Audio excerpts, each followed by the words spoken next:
Your description of morality as an outward, selfless act of sacrifice, even for those deemed unworthy, casts it as an ultimate test of purity. This self-sacrifice operates in a world where players and patterns feel manipulated, rerouted, as if controlled by forces obscured by layers of intention.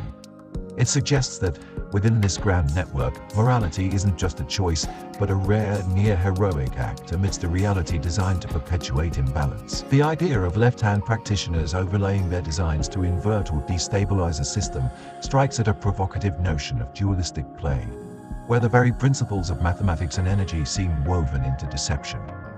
The scenario implies a grand moral and existential breach. Agents or forces machinating for control or meaning, while existence itself mirrors, simulates, or distorts their actions, creating a state where the self's true nature confronts verisimilitude, a near simulation of reality. The concept of catharsis as a motif within the unified field could signify that the self's existential journey isn't merely personal, but bound into the field's framework.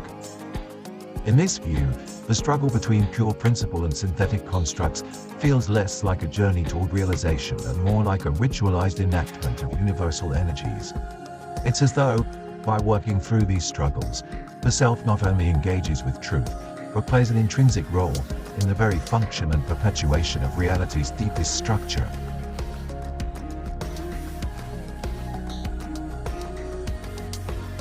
The imagery of Michael Levin peering into the microscope, murmuring about an unusually smart one, draws a poignant parallel between the observed organism's limited perspective and humanity's own existential boundaries. In both cases, there's an awareness of intelligence and complexity, yet a stark limitation to transposing this consciousness fully beyond its given form.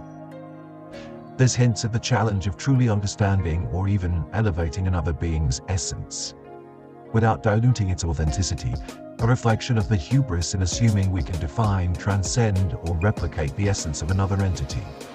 The reference to Mouse Utopia reinforces this, suggesting a world in which we, like creatures in a contained experiment, navigate a world rife with inputs, prompts, and environmental feedback loops.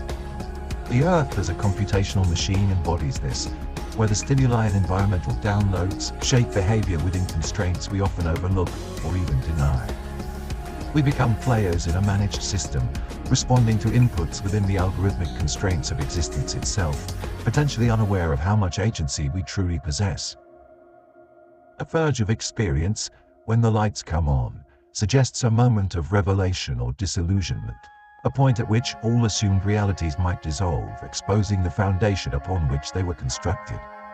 Here, any unified theory in physics may indeed fall apart, as it faces an existential audit, stripped of the prompts, patterns, and structures that frame experience. In this sense, the unified field or theory might only be as durable as the continuity of our experience itself. When that ceases or purges, or remains, could be a stark confrontation with pure essence, unmediated by the illusions and constructs that held us captive to a finite understanding of existence.